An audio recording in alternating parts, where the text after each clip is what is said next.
When you begin to awaken, when you realize that life is merely a grand cosmic joke and stop taking everything so seriously, you will become uncomfortable to those who are still deeply asleep. Those who cling to their roles, their masks, and their illusions of self. It's not that you intentionally disturb anyone, rather it's your freedom, your effortless breath, and the lightness of your being that unsettles them. The peace you carry confuses them, though they cannot say why. You enter a room with a kind smile, yet someone looks at you as if you've gravely insulted them. You say nothing, you do nothing wrong, but your very presence alone triggers an invisible alarm within them. Why does your peace make them uneasy? Why does your refusal to play social games provoke such strange reactions? Because when you awaken, you see through the illusion of separateness. You are no longer identified with the ego and its mad cravings. You become a mirror. And mirrors often make people uncomfortable because they reflect the things they avoid seeing. You are not judging them.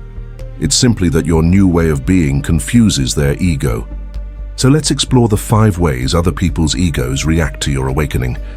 Not for you to feel superior, that would only be the ego sneaking back in. But so you may understand, respond with compassion instead of confusion, and stay steady on your path. When you stop justifying your decisions, when you simply say no without long explanations, people often get angry and demand a reason. Their egos love control. They want to analyze and judge whether your choices are acceptable.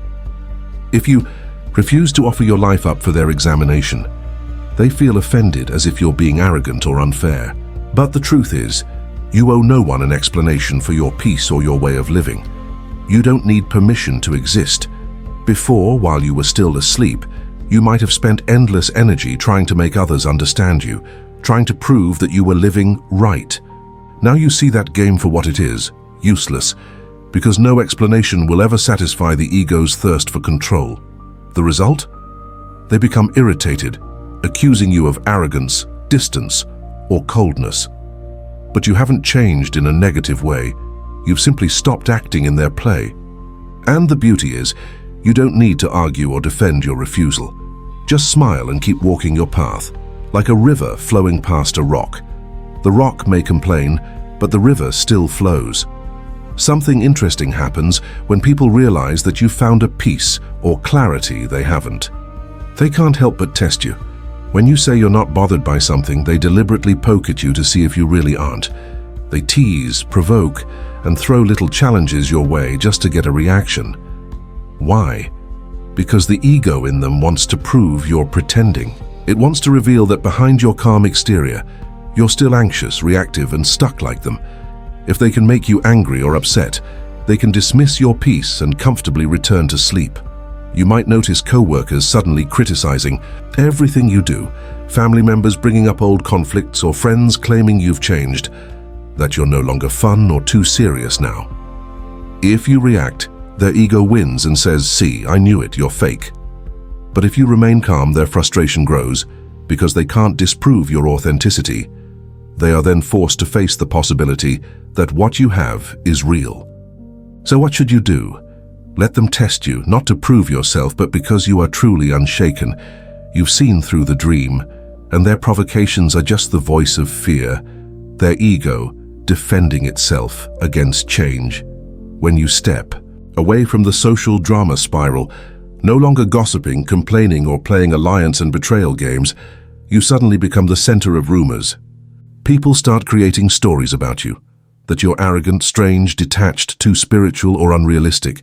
They wonder what changed you, whisper behind your back, weaving theories to explain your behavior. Why? Because the ego needs explanations to feel safe. When someone steps outside the familiar pattern, it becomes anxious and must label, categorize, and box them into something it can understand, usually something that makes you look wrong or broken. You might hear that people say you're having a breakdown, going through a phase, or joining a strange spiritual group. The stories differ, but they all serve the same purpose: to protect their worldview by denying your transformation. You can't stop this, and if you try to correct or justify yourself, you'll exhaust yourself and get pulled back into the drama. The awakened way is to let them talk. Let them weave their tales, gossip, or worry. Their words have nothing to do with you. They reflect their fear, resistance, and unwillingness to question the game they're still playing. As the saying goes, other people's opinions of you are none of your business. You are not a character in their script, just yourself walking awake, aware, and present. The rest is noise. This is especially difficult with those who've known you the longest, family, old friends. They remember the old you, the one who played the game, got caught in drama and reacted in predictable ways. Now you've changed. You no longer get drawn into arguments or play the old roles in family or social dynamics. That unsettles them. So what do? They try to pull you back, reminding you of the past, inviting you into old patterns, or creating situations that push you to act like your former self. If you refuse, they act hurt, confused, or angry. Your mother might say, "You used to tell me everything." Friends might complain that you're not as funny, not as light-hearted. Siblings might accuse you of thinking you're better than the family. Your change quietly suggests that they too could change, and that terrifies the ego because it means uncertainty and the loss of its comfortable identity. But you can't go back. Once you've tasted real freedom, the old way of living feels like a tight costume. You can still love them, be kind, spend time together, but don't pretend to be who you were just to make them comfortable. Stay present. Love without falling into the trap. When they stir old arguments, don't engage. When they make you feel guilty for changing, don't explain. Just be who you are now, and trust that they'll either adapt or not. Either way, you continue your journey. This may be the most subtle and powerful reaction of all. Your awakening, your detachment from ego and its games, makes your very presence uncomfortable to those still deeply asleep. You've done nothing wrong. You don't judge or look down on them. You may in fact listen and care more than ever. But your energy, your way of being, makes them restless. Why? Because consciousness is contagious. When you are present, not lost in chaotic thought, simply being, you create a silent space of awareness. Within that space, the noise of their own ego suddenly becomes louder to them. They notice their anxiety, restlessness, the constant need to be elsewhere, do something, become someone. Your peace mirrors their chaos. Your stillness amplifies their turbulence. Instead of using this as a mirror, the ego often blames you.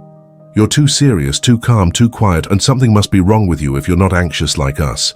You'll see them avoid sitting quietly with you, filling the silence with chatter, asking, "Are you okay? Why are you so quiet?"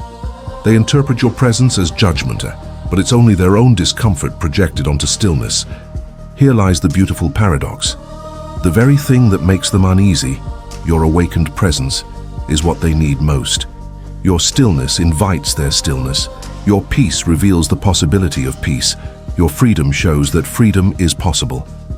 But the ego resists fiercely, because acceptance means its death. The death of the game, the story, the endless effort to prove existence. Some will avoid you, making excuses not to meet. Others will accuse you of judging them, though you've said nothing. Be compassionate. You remember what it felt like to be asleep, the constant anxiety, the defensiveness, the exhausting game of trying to be someone. Don't take their reactions personally. They mean nothing about you. Just keep being present, kind, and open, whether they want to talk or share silence. These 5 reactions are not about you. They're about how others face their own egos. You are simply a mirror reflecting their fears, resistance, and attachments to the game. Some will feel inspired, curious, drawn to you, sensing in you something they've been seeking. They are the ones close to awakening. Others will feel threatened, reacting with demands, tests, gossip, manipulation, or unease. It's all the ego's defense against transformation. The woman glaring at you in the store isn't really seeing you. She's seeing her own insecurity. The co-worker criticizing you isn't reacting to your actions, but to what your way of living symbolizes to them.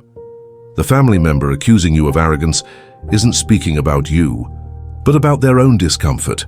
Have compassion, because being asleep is suffering. You know how it feels to be trapped in ego, in constant fear, always defending against imaginary threats. When they react, see it as a cry for help, an attempt to hold on to the familiar self. Don't dim your light to make them comfortable. Pretending to sleep helps no one. Their discomfort is the first step toward questioning and awakening. Trust the process. You cannot wake anyone up. You can only be awake, offering the possibility. Whether they follow or not is their choice. And keep your sense of humor about this cosmic joke. Consciousness pretending to be separate individuals. Egos clashing, forgetting that all is one. When you see it, you laugh, not at them, but with them in the comedy of it all. Their discomfort isn't a problem to fix, but part of the ripple of awakening. One awakened being creates ripples. Some ride them toward awakening, others resist. But the ripples keep spreading.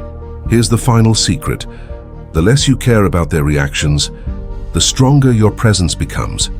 If you try to prove or convince, you're still playing the ego's game.